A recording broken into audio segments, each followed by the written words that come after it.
வருங்கால பிடி அசிஸ்டன்ட் எல்லாருக்கும் ஏஞ்சல்ஸ் இங்கிலீஷ் அகாடமியின் வாழ்த்துக்கள். ஸோ பிஜிடிஆர்பி எக்ஸாம் ரிசல்ட்ஸ் எல்லாரும் செக் பண்ணிட்டீங்களா? எல்லாரும் என்ன மார்க்ஸ் வாங்கியிருக்கிறீங்க அப்படிங்கிறத கண்டிப்பாக கமெண்ட்ல சொல்லுங்க. ஸோ அடுத்து என்ன நம்ம பண்ண போறோம்? டெட் எக்ஸாமுக்கான டென்டேட்டிவ் கீயுமே ஒரே வாரத்தில் நம்ம 2 நோட்டிஃபிகேஷன் நமக்கு டிஆர்பி வெப்சைட்ல நமக்கு ரிலீஸ் ஆயிருக்கு. ஃபர்ஸ்ட் டெட் எக்ஸாமுக்கான டென்டேட்டிவ் கீயும் ரிலீஸ் பண்ணிட்டாங்க. ஸோ பிஜிடிஆர்பியோட ரிசல்ட்ஸும் நமக்கு உடனே வந்துருச்சு. ஸோ இன்னும் நம்ம ஆனுவல் பிளானர்ல என்ன இருக்குது? அடுத்தது யூஜிடிஆர்பிக்கான நோட்டிஃபிகேஷன் தான். ஸோ கண்டிப்பா கட்டாயமா நம்ம இந்த மந்த் எண்டுக்குள்ள இல்லைன்னா நெக்ஸ்ட் மந்த், அதாவது இந்த இயர் எண்டுக்குள்ள டிசம்பருக்குள்ள நம்ம என்ன செய்யலாம்னா யூஜிடிஆர்பிக்கான நோட்டிஃபிகேஷனை எக்ஸ்பெக்ட் பண்ணலாம். ஸோ இன்னும் பாஸ் ஆனவங்க எல்லாம் இப்படியே நம்ம உட்காந்துட்டு இருக்க போறோமா, இல்ல இப்ப இருந்தே நம்ம ப்ரிப்பரேஷனை ஸ்டார்ட் பண்ண போறோமா அப்படிங்கிறத முடிவு பண்ணுங்க. ஸோ நம்மளோட ஏஞ்சல்ஸ் இங்கிலீஷ் அகாடமில நம்ம யூஜிடிஆர்பி இங்கிலீஷ் ஸ்டூடெண்ட்ஸ்க்கான நம்ம டெஸ்ட் பேட்சஸ் கொடுத்துட்டு இருக்கிறோம். ஸோ யூஜிடிஆர்பி நம்மளுடைய பிடி அசிஸ்டன்ட் கனவு நினைவாக நம்ம என்ன பண்ணணும்?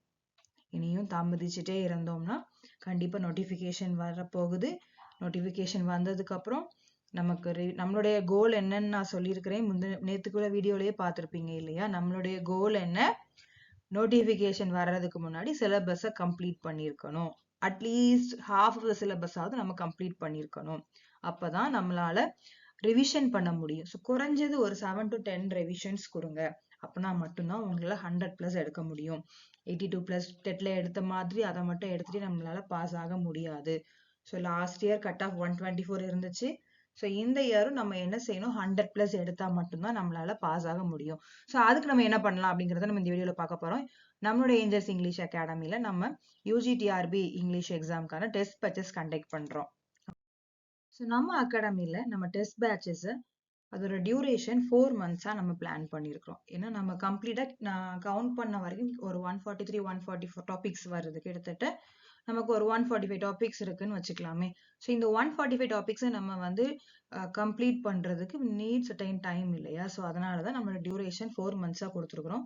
ஸோ நம்மளுடைய டெஸ்ட் எப்படி இருக்க போகுது அப்படின்னா, வீக்லி 3 டெஸ்ட் எழுத போறீங்க, வீக் டேஸ்ல 2 டெஸ்ட் எழுத போறீங்க, வீக் எண்ட்ல ஒரு டெஸ்ட் எழுத போறீங்க. அதாவது நீங்க இந்த மந்த்துக்கு டிசம்பர் மந்த் நம்ம ஸ்டார்ட் பண்றோம் next batch. So December month ஃபுல்லா நீங்க என்ன படிக்கணும் அப்படிங்கிற கைடன்ஸ் நாங்க ஃபர்ஸ்டே உங்களுக்கு கொடுத்துருவோம். ஸோ இந்த ஃபர்ஸ்ட் வீக்ல நீங்க என்ன படிக்கணும்னு நான் உங்களுக்கு சொல்லிடுவேன். ஸோ ஃபர்ஸ்ட் 2 days சிலபஸை படிக்கிறீங்க, அந்த டேயோட எண்ட்ல நீங்க டெஸ்ட் எழுதுறீங்க. தென் நெக்ஸ்ட் 2 days நீங்க படிக்கிறீங்க, அந்த டேயோட எண்ட்ல நீங்க ஒரு டெஸ்ட் எழுதுறீங்க.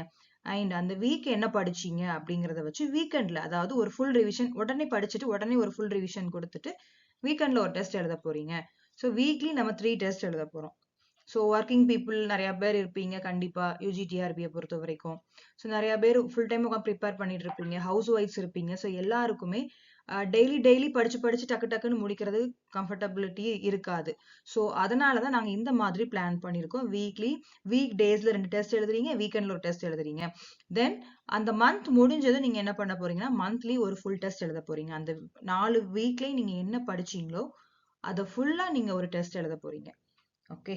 ஸோ அடுத்தது ஒரு யூனிட் முடிஞ்சதுக்கு அப்புறம், அதாவது யூனிட் வைஸ் ஃபுல் டெஸ்ட்டும் நீங்க ஆல் 10 யூனிட்ஸ்க்கும் எழுத போறீங்க. ஒரு யூனிட் முடிஞ்சதும் அந்த இது மந்த்லி டெஸ்டோட சேராது, செப்பரேட்டா ஒரு யூனிட் கம்ப்ளீட் ஆயிடுச்சுன்னா ஒரு யூனிட் டெஸ்ட் எழுத போறீங்க. தென் மெயின் இம்பார்ட்டன்ட் நமக்கு ரொம்ப டஃப்பான யூனிட்ஸ் எதுனா யூனிட் 1 யூனிட் 9. ஸோ யூனிட் 1 ஹெல் எல்லாருக்குமே தெரிஞ்சிருக்கும். 10 டாபிக்ஸுமே பயங்கரமான வாஸ்டா உள்ள ஏரியாஸ். ஸோ ஒவ்வொன்னையும் நம்ம என்ன பண்ண போறோம்? இன்டெப்தா நம்ம படிக்க போறோம். ஸோ அதுக்கான டைம் நாங்க உங்களுக்கு அதுக்கேத்த மாதிரி கொடுத்து, அதுல மட்டும் நம்ம ஒவ்வொரு டாபிக்கும் தனித்தனியா டெஸ்ட் எழுத போறோம். யூனிட் 9 கிரிட்டிசிசமும் நம்ம அது போலதான் படிக்க போறோம். ஓகே. எல்லா அப்ரோச்சஸுமே நம்ம அதுக்கேத்த மாதிரி டாபிக் வைஸ் நம்ம ஒவ்வொரு அப்ரோச்சா படிச்சு நம்ம எழுத போறோம். ஸோ அப்படிங்கும்போது நம்ம படிக்கிறதுக்கு ரொம்ப ஈஸியா இருக்கும். அண்ட் வெரி வெரி இம்பார்ட்டன்ட்லி நம்ம கிட்ட இப்போ ஒரு கொஸ்டின் பேப்பர் இருக்கு, ப்ரீவியஸ் இயர் கொஸ்டின் பேப்பர் யூஜியோடது. அது போக நம்ம கிட்ட இருக்கிற டாபிக்ஸ் எல்லாமே மோர் ஆர் லெஸ் கொஞ்சம் பிஜிடிஆர்பியோட கம்பைண்டா தான் இருக்கு இல்லையா டாபிக்ஸ். ஸோ பிஜிடிஆர்பியோட ப்ரீவியஸ் இயர் கொஸ்டின், யூஜிடிஆர்பியோட ப்ரீவியஸ் இயர் கொஸ்டின் டிஸ்கஷன்ஸ் பண்ண போறோம். அண்ட் செட் நெட் எக்ஸாம்ஸ்லயும் நம்மளோட டாபிக்ஸ்ல இருந்து என்னென்ன கொஸ்டின்ஸ் வந்திருக்கோ அதையும் நான் உங்களுக்கு தனியா டெஸ்ட் கொடுத்துருவேன். And unit 8 language and linguistics. So actually இது ரொம்ப ரொம்ப ஈஸியான ஒரு டாபிக். பட் நம்ம தான் அதை படிக்காமையே அதை விட்டு பயந்து தூர வச்சுட்டே இருக்கிறோம். ஸோ அதுலயும் நம்ம ரெகுலரா டெஸ்ட் எழுத போறோம். இது போக தமிழ் எலிஜிபிலிட்டி டெஸ்ட். ஸோ இது எல்லாத்தையும் படிச்சுட்டு தமிழ் எலிஜிபிலிட்டிக்கு படிக்கலன்னா கண்டிப்பா நம்மளால கிளியர் பண்ண முடியாது. ஏன்னா இந்த தமிழ் எலிஜிபிலிட்டி டெஸ்ட்டும் நான் உங்களுக்கு கொடுத்துருவேன். And finally full mark test. Full mark டெஸ்ட்டும் நீங்க 2 யூனிட் கம்ப்ளீட் பண்றீங்களா, அதுல இருந்து ஒரு ஃபுல் டெஸ்ட் கொடுப்போம். ஸோ ஃபைனலா ஆல் 10 யூனிட்ஸ்க்கும் உங்களுக்கு மார்க் டெஸ்ட் இருக்கும். ஸோ இந்த மாதிரி நம்மளுடைய டெஸ்ட் பேட்சஸ் இருக்க போகுது. ஓகே, ஸோ நான் உங்களோட என்னை காண்டாக்ட் பண்ணணும்னா டெலகிராம் லிங்க் நான் டிஸ்கிரிப்ஷன்ல கொடுத்துருக்கேன். ஸோ அது மூலமா என்னை காண்டாக்ட் பண்ணுங்க. நான் ஃபர்தரா எல்லா டீடைல்ஸும் உங்களுக்கு எக்ஸ்பிளைன் பண்றேன். So only you can change your life, no one can do it for you, இல்லையா? ஸோ நம்ம தான் நம்மளோட வாழ்க்கையை மாற்ற முடியும். நம்மளால மட்டும்தான் நம்மளுடைய வாழ்க்கையை மாற்ற முடியும். வேற யாராலையும் மாற்ற முடியாது. ஸோ உங்களோட பிஜிடிஆர்பி ரிசல்ட்ஸ் பார்த்துட்டு நிறைய பேர் திட்டிருப்பாங்க. ஸோ அவங்க இதெல்லாம் காதுலயே வாங்காதீங்க. அடுத்து யூஜிடிஆர்பி நான் கிளியர் பண்றேன். பிஜிடிஆர்பி போயிருச்சா பரவாயில்ல, நான் யூஜிடிஆர்பி கிளியர் பண்ணி காட்டுறேன்னு நீங்களே உங்களுக்குள்ள ஒரு டிசிஷன் எடுத்துக்கோங்க. ஸோ நம்மளுடைய டெஸ்ட் பட்ஜெட்ல ஃபீஸ் ஸ்ட்ரக்சர் நிறைய ஸ்டூடெண்ட்ஸ் எனக்கு டெக்ஸ்ட் மெசேஜ் பண்ணிட்டே இருக்கிறீங்க, மெயில் பண்ணிட்டே இருக்கிறீங்க. ஸோ நம்ம டெஸ்ட் பேட்சோட ஃபீஸ் ஸ்ட்ரக்சர் என்னன்னு பார்த்தீங்கன்னா 2500 rupees 4 monthsக்குமே. ஸோ இந்த 4 months என்னெல்லாம் கவர் ஆகுங்கிறது நான் ஆல்ரெடி உங்களுக்கு டீட்டெயிலாக சொல்லிட்டேன். டெலகிராம் லிங்க்ல ஜாயின் பண்ணுங்க. ஃபர்தரா எல்லா இன்ஃபர்மேஷன்ஸும் நம்ம அதில் கொடுக்குறோம்.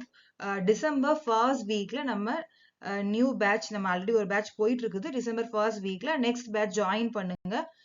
ஸோ நோ மோர் டிலே, இனிமேல் டிலே பண்ணாதீங்க. ஸோ இது உங்களுக்கான பிளாட்ஃபார்ம், உங்களுக்கான லைஃப். ஸோ கண்டிப்பா நல்லபடியா இந்த யூஜிடிஆர்பியை கிளியர் பண்ணி பிடி அசிஸ்டன்ட் ஆகணும் அப்படிங்கிற உங்களுடைய கனவு நிச்சயமா நிறைவேறும். தேங்க்யூ.